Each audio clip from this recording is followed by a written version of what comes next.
नमस्कार, CSK news में आपका स्वागत है दोस्तों। आज हो गया 8 सितंबर। फटाफट ब्रेकिंग न्यूज़ निकल के आए। अरुणाचल में एलएसी के पास भारत की तैयारियां छूटे।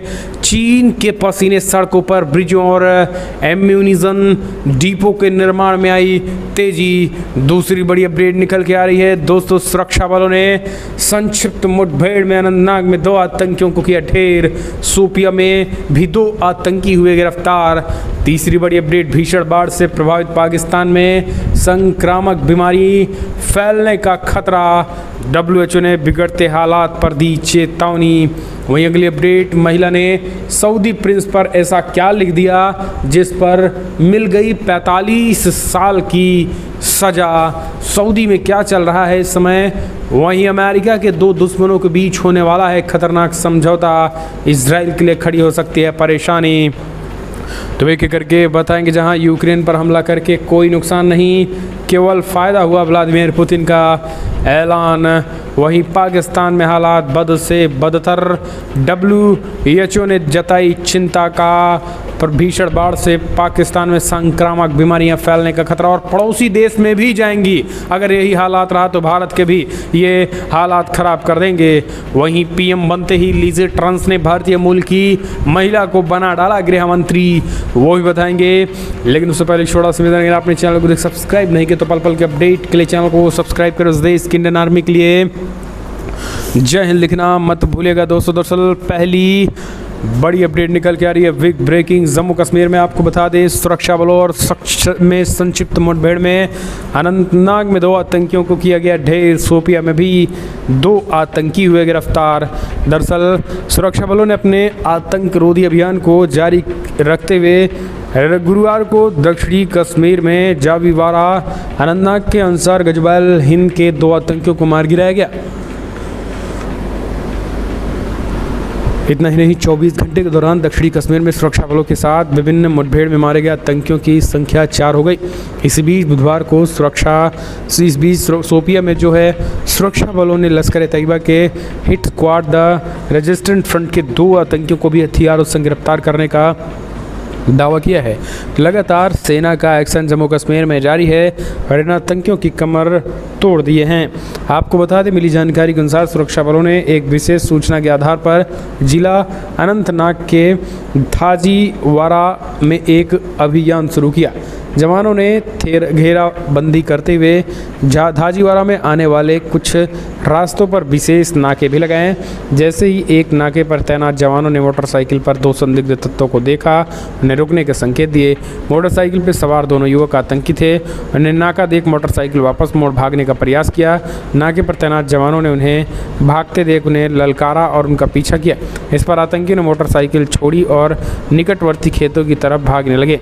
जवानों को पीछाते देख अपने स्वचालित हथियारों से फायरिंग की। जवानों ने खुद को बचाते हुए जवाबी फायरिंग किया और कुछ ही देर में दोनों आतंकियों को मार गिराया गया। तो ये लगातार जम्मू कश्मीर में घटना हो रही है। अगली एक और अपडेट निकल के आ रही है। अरुणाचल में एलएसी के पास भारत की तैयारियां देख छूट रहे। चीन के पसीने, सड़कों, ब्रिजों और एम्यूनिशन डिपो के निर्माण में तेजी। दरअसल भारतीय सेना वास्तविक नियंत्रण रेखा अपार सामरिक और संवेदनशील क्षेत्र अरुणाचल प्रदेश में अपने सैन्य बलों का प्रभावी तरीके से चौबंद कर रही है, ताकि पूर्वी लद्दाख में सीमा पर चीनी सेना से झड़प के बाद युद्ध पूरी तैयारी रहे। इस क्षेत्र में बुनियादी सुविधाओं के लिए युद्ध स्तर पर निर्माण कार्य भी चल रहा है। वरिष्ठ सैन्य अधिकारियों ने बुधवार को बताया है कि सड़कों, ब्रिजों और एम्यूनिशन डिपो के निर्माण से लेकर निगरानी प्रबंधन को भी बेहतर बनाया जा रहा है। सेना के LAC के नज़दीक स्थित RLSP से सेना के तेजी पहुंचाने के लिए आधारभूत ढांचे का निर्माण किया जा रहा है। और यही कारण है कि अब अरुणाचल प्रदेश में चाइना की जो दादागिरी है वो न केवल कम होगी, बल्कि चाइना की पूरी तरीके से हालत ख़राब होने वाली है। और सेना जो है वो चीन से 2-2 हाथ करने के लिए पूरी तरीके से बॉर्डर पे तैयार बैठी हुई है। अगली एक और अपडेट निकल के आई है दोस्तों, बिग ब्रेकिंग। PM बनते ही लीजे ट्रंस ने भारतीय मूल की महिला को बना डाला गृह मंत्री। भारत के साथ संबंधों को कहा बनाएंगे और अच्छा। दरअसल आपको बता दें, ब्रिटेन में PM चाहे ऋषि सुनक हो या लीजे ट्रंस, भारत के लिए कोई नुकसानदेह नहीं है। ब्रिटेन की नवनियुक्त प्रधानमंत्री लिज ट्रस ने भारतीय मूल की सुएला को गृह मंत्री नियुक्त करने समेत अपने कैबिनेट के शीर्ष पदों पर नियुक्ति की मंगलवार की घोषणा कर दी। लिज ट्रस ने भारतीय मूल के ही ऋषि सुनक को बड़े अंतर से हराकर ब्रिटिश प्रधानमंत्री का चुनाव जीता। भारतीय मूल की सुएला चुनाव में लिज ट्रस का ही समर्थन किया था। दरअसल कंजर्वेटिव पार्टी के नेता के चुनाव में शुरुआत में ब्रेवरमैन ट्रस के खिलाफ थी, लेकिन उन्होंने मुकाबले के बाहर होने के बाद पूर्व वित्त मंत्री एवं भारतीय मूल के ऋषि सुनक के बजाय ट्रस को अपना समर्थन दिया। गोवा और तमिल विरासत से संबंध रखने वाली 42 वर्षीय ब्रेवरमैन को गृह मंत्री के पद के रूप में उनको जो है इनाम मिला है। तो दूसरी पार्टी की वजह होने की वजह से और ख़ास करके जो है वो उन्होंने लिज ट्रस का समर्थन भी किया था। तो भारतवंशियों का जो दबदबा है, जो जलवा है, वो देखने को अभी भी मिल रहा है। एक और अपडेट निकल के आई है दोस्तों, बिग ब्रेकिंग, जहां समुद्र की तरह दिख रहा पाकिस्तान बाढ़ प्रभावित इलाकों का दौरा करके इमोशनल हुए शहबाज शरीफ। WHO ने भी जताई चिंता। पाकिस्तान इस वक्त भयावह बाढ़ से जूझ रहा है। दक्षिणी एशियाई देश के 1/3 हिस्सा पानी में डूब चुका है। बुधवार को 18 और मौतों के बाद पाकिस्तान मरने वालों की संख्या 1500 पार कर गई है। ये तो महज एक आंकड़ा है सरकारी, लेकिन इससे ज़्यादा कई लोग मर चुके हैं। वहीं आपको बता दें, देश के बाढ़ प्रभावित इलाकों का दौरा करने के बाद प्रधानमंत्री शहबाज शरीफ इमोशनल हो गए और उन्होंने कहा कि समुद्र की तरह दिख रहा है पूरा पाकिस्तान, और उन्होंने एक तरीके से भावुक होकर इस पाकिस्तान की सभी से सहयोग करने की अपील भी की है। तो वहीं दूसरी तरफ WHO ने बिगड़ते हालात पर चेतावनी जताई है और भीषण बाढ़ से प्रभावित पाकिस्तान में संक्रामक बीमारियां फैलने का खतरा बताया। WHO ने बिगड़ते हालात पर चेतावनी दी और कहा कि हालात जितने खराब होते चले जा रहे हैं, कहीं न कहीं ये ठीक नहीं है। भीषण बाढ़ से प्रभावित पाकिस्तान में संक्रामक बीमारियों का खतरा बताया। कहा यही हालात अगर रहे तो आने वाले समय में कुछ और देशों के हालात जो है कुछ इसी तरीके से हो सकते हैं। तो अब आप कमेंट के माध्यम से अपने सुझाव दें जिस तरीके से पाकिस्तान में ये चीज़ें हो रही हैं। हम चलते हैं, एक और अपडेट निकल के आई है दोस्तों, बिग ब्रेकिंग, हालत बेहद ख़राब हो चुकी है दोस्तों। इस बीच अगली अपडेट, महिला ने सऊदी प्रिंस पर ऐसा क्या लिख दिया कि जिस पर मिल गई 45 साल की सज़ा। पिछले सप्ताह सऊदी अरब की नूरा नामक महिला को सिर्फ एक ट्वीट करने के चलते 45 साल की सज़ा सुना दी गई। महिला पर आरोप था कि उसने इंटरनेट का इस्तेमाल कर सऊदी अरब के सामाजिक ताने बाने को ख़राब किया, लेकिन अब इस मामले का नया खुलासा हुआ है जिनमें बताया गया कि महिला ने ऐसा क्या लिख दिया था जिसके चलते उन्हें इतनी साल की सज़ा सुनाई गई। महिला ने सऊदी प्रिंस के बारे में कुछ लिख दिया था। दरअसल न्यूज़ एजेंसी AFP ने एक रिपोर्ट में कोर्ट के दस्तावेज और अपने स्रोतों के हवाले से बताया कि सऊदी अरब की इस महिला को असल में सज़ा इसलिए मिली क्योंकि उसने किंग सलमान और क्राउन प्रिंस मोहम्मद बिन सलमान के खिलाफ लिख दिया था। महिला ने धर्म और न्याय को चुनौती देने के लिए ट्विटर पर दोनों के खिलाफ लिखा हुआ था और यही कारण कि 45 साल की सज़ा हो गई। अगली कोर अपडेट, यूक्रेन पर हमला करके कोई नुकसान नहीं, पुतिन ने कहा हमें तो फ़ायदा ही हुआ है। दरअसल यूक्रेन पर रूस के हमले के 6 महीने बाद 6 महीने से ज़्यादा वक्त हो गया। वहीं पश्चिमी देशों रूस पर कई तरीके के प्रतिबंध लगा दिए हैं।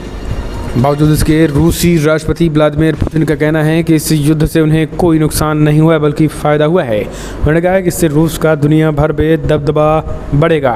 पुतिन का कहना है कि यूक्रेन के खिलाफ ये स्पेशल मिलिट्री ऑपरेशन सोवियत संघ के विघटने के बाद एक टर्निंग पॉइंट है। पुतिन रूस की पैसिफिकी सिटी व्लादिवोस्टोक में ईस्टर्न इकोनॉमिक फोरम में बोल रहे थे।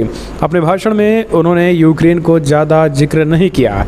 हालांकि जब उनसे यूक्रेन के बारे में सवाल किया गया तो उन्होंने यही कहा कि इस युद्ध में केवल फ़ायदा हुआ है, कोई नुकसान नहीं हुआ है। पुतिन ने कहा ना तो हमने कुछ खोया है और ना ही आगे कोई नुकसान होगा। उन्होंने कहा है कि कोई भी ऐसा काम जो कि गैर ज़रूरी और नुकसानदेह होगा उसे खारिज कर दिया जाएगा। अगली और अपडेट, श्रीलंका की गलतियां बनी उनकी तबाही कहानियों, रिपोर्ट ने गिनाई कई बड़ी वजह।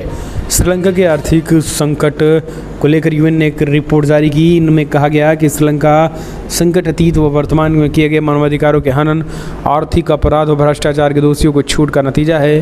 ये वजह इस देश की तबाही का कारण बनी। संयुक्त राष्ट्र के मानवाधिकार उच्चायुक्त मिशेल बैचलेट ने ये रिपोर्ट तैयार की। इस रिपोर्ट मंगलवार को जारी किया गया और रिपोर्ट में मुताबिक श्रीलंका को मौजूदा चुनौतियों से निपटने और अतीत व मानवाधिकारों का उल्लंघन दोबारा न हो, इससे बचने के बुनियादी बदलावों को भी सुझाव जो है वो दिया हुआ है।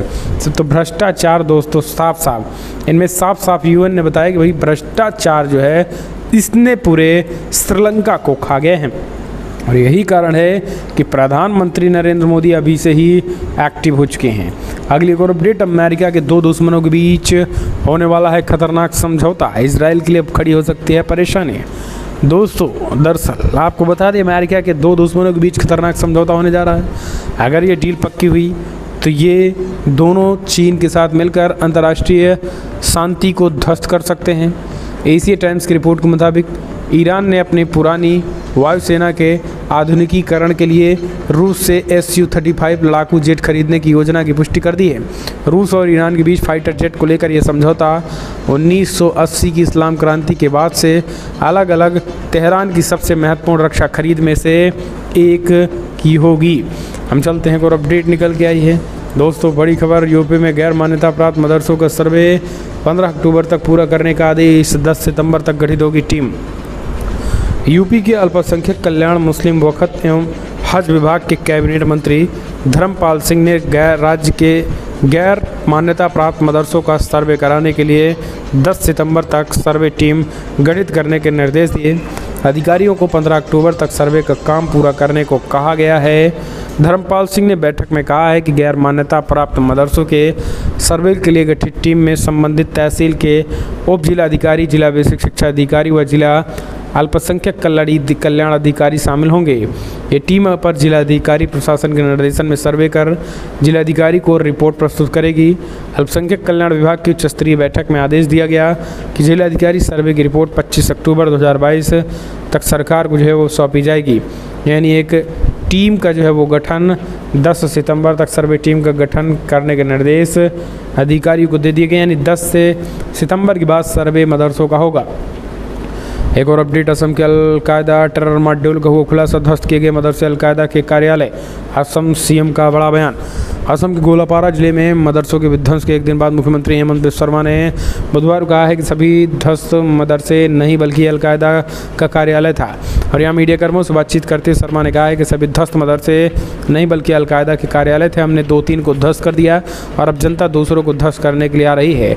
मुख्यमंत्री का यह बयान असम के गोलपारा जिले के पखुरिया चार के स्थानीय निवासियों द्वारा मदरसे को कथित रूप से राष्ट्र विरोधी गतिविधि के आरोप में गिरफ्तार किए जाने के बाद ध्वस्त कर दिया।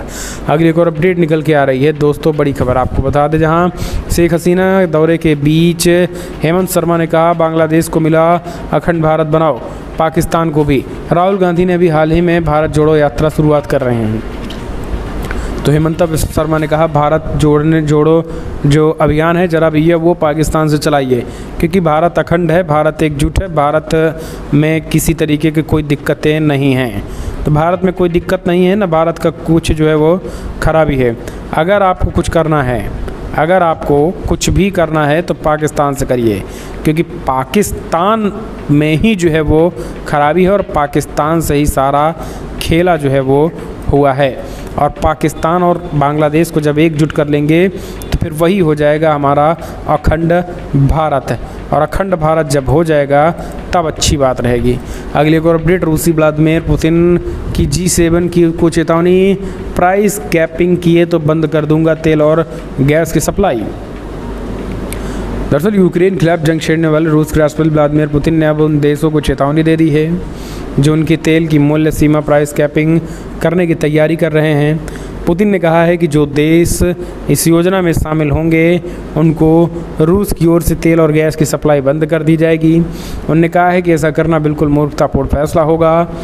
पुतिन ने प्रशांत बंदरगाह शहर व्लादिवोस्तोक में ईस्टर्न इकोनॉमिक फोरम को बताया कि तेल की कीमतों को सीमित करना जैसा कुछ पश्चिमी देश विचार कर रहे हैं बिल्कुल मूर्खतापूर्ण निर्णय होगा। और उन्होंने कहा है कि आज अगर हमारे हितों के विपरीत है तो हम अपने आर्थिक हितों को देखते हुए किसी भी चीज़ की सप्लाई नहीं करेंगे। कोई गैस नहीं, कोई तेल नहीं, कोई कोयला नहीं, कोई ईंधन तेल नहीं, कुछ भी नहीं। उन्होंने कहा है इस तरीके की चीज़ें जो है निकल के आने लगी हैं। अब हम चलते हैं, एक और अपडेट निकल के आ रही है दोस्तों। टीम इंडिया के चयन पर रवि शास्त्री ने उठाया सवाल, बताया कहाँ रह गई है किमी। लगातार हार और हार पे हार लगातार होते चले जा रहे हैं और यही कारण है कि दोस्तों अब सवाल जो है टीम इंडिया के चयन पर भी खड़े शुरू हो गए हैं। लेकिन माना जा रहा है कि अब इस टीम इंडिया का जो चयन है वो कहीं ना कहीं एक तरीके से तीसरे के हाथों में आ गया है। एक और अपडेट निकल के ब्रह्मास्त्र का दोस्तों करो बायकॉट। जी हाँ, ब्रह्मास्त्र को अभी रिलीज करना सही, सवाल पर नाराज हुई आलिया, मजाक में उड़ा दी बात। दोस्तों दरअसल आपको बता दें बॉलीवुड की सबसे महंगी कही जाने वाली फिल्म ब्रह्मास्त्र रिलीज के लिए तैयार है, लेकिन 450 करोड़ में बनी ये फिल्म 4.5 करोड़ या 5 करोड़ या 10 करोड़ भी कमा पाएगी, इस पर सवाल है। सवाल इसलिए है क्योंकि जिस तरीके से भयंकर विरोध हो रहा है इस फिल्म को लेकर, बीफ प्रेमी रणबीर कपूर का जिस तरीके से विरोध हो रहा है, ठरकी पुत्री आलिया का जिस तरीके से विरोध हो रहा है, ऐसे में लग रहा है कि इस बार हिंदू जो है इस ब्रह्मास्त्र